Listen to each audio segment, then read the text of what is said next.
Can you believe that? In a country often described as one of the safest, most orderly, and most civilized in the world, there once happened a crime so horrifying that, even more than 30 years later, people still shiver when they hear the story. This is the case of Junko Furuta, a 17-year-old girl, beautiful, kind, obedient, with a bright future ahead. But her life was stolen in 44 days of unspeakable hell. Junko Furuta was born in 1971 in Misato, Saitama Prefecture. She was a high school student, loved by teachers, admired by classmates, and cherished by her family. Junko was intelligent, hardworking, and never got involved in trouble.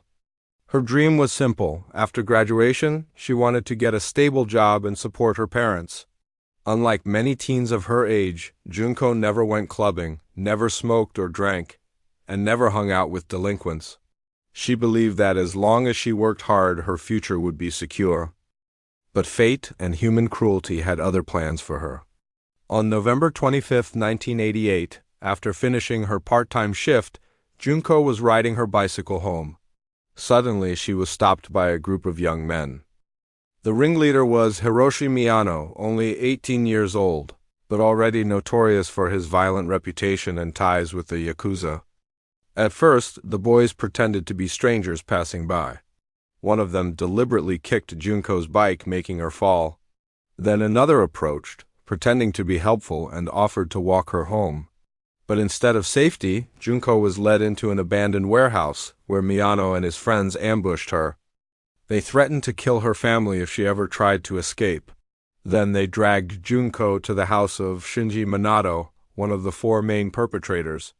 What is most chilling is that Minato's parents and brother lived in the same house.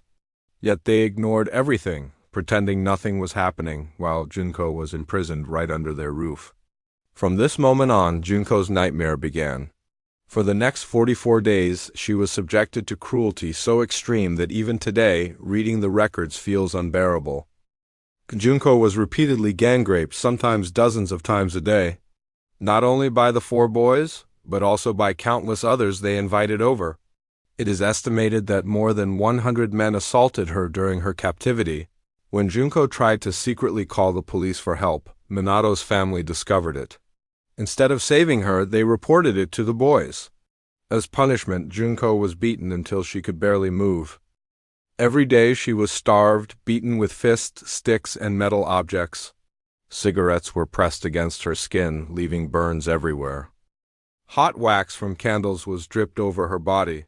At times, they forced her to drink alcohol and smoke, humiliating her further. Slowly, Junko's body gave out.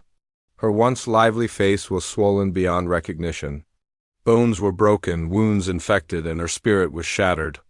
Yet she was forced to survive, enduring pain beyond imagination. By early January 1989, Junko was barely alive. Her body was mutilated, she could not walk, and she begged for the suffering to end, but the boys showed no mercy. On January 4th, after another brutal beating, Junko could no longer endure. She succumbed to her injuries, dying in agony inside that room where she had been tortured for 44 endless days. Panicked, the boys stuffed her body into a 55-gallon drum, poured wet cement over it, and dumped it on a vacant lot. To them, she was nothing more than trash to be hidden. On January 23, 1989, police arrested Hiroshi Miyano in connection with a different assault. During questioning, he slipped up and revealed details about Junko. Following his confession, police were led to the drum filled with cement. When they cracked it open, what they saw shocked them: a deformed, broken body, barely recognizable. DNA confirmed the remains were indeed Junko Furuta. News spread instantly. Japan was in shock. People could not believe that such barbarity had happened in their own society. The four main perpetrators were charged.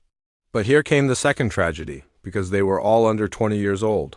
The age of majority in Japan at the time, they avoided the death penalty and even life sentences. Hiroshi Miyano, 20 years in prison. Joe Ogura, 8 years in prison. Shinji Minato, 5 to 9 years in prison. Yasushi Watanabe, 5 to 7 years in prison. In court, Junko's mother fainted multiple times after hearing the horrifying details of what her daughter endured. Her family was broken beyond repair. For the Japanese public, the sentences were an insult. Outrage swept across the nation. Thousands signed petitions demanding changes to juvenile law, arguing that crimes of such evil magnitude should never be excused by age. Adding salt to the wound, many of the perpetrators continued their lives with little remorse. Hiroshi Miyano, after serving time, was later arrested again for fraud. Joe Ogura returned to street violence and became infamous once more. Shinji Minato was rearrested for assault. None of them ever showed genuine regret. For Junko's family, this was unbearable. They had lost their daughter forever, while the monsters who tortured her walked free again. The Junko Furuta case became more than just a horrific crime. It was a wake-up call for Japan. It forced society to confront issues of juvenile delinquency, family neglect, and the flaws of the justice system. For decades, Junko's story has been retold in documentaries, books, and online discussions. Even now, it remains one of the most disturbing and infamous crimes in Japanese history, a name forever associated with cruelty and injustice. If there were one wish, it would be that Junko could come back, live the bright life she deserved, and see her dreams fulfilled. But reality is cruel. All we can do is remember her story and make sure it is never forgotten. So if this story shook you, made you pause and reflect, please leave a like, drop a comment to honor Junko's memory, and don't forget to subscribe to this channel. Hit the notification bell so you won't miss the next chilling true story we bring to you.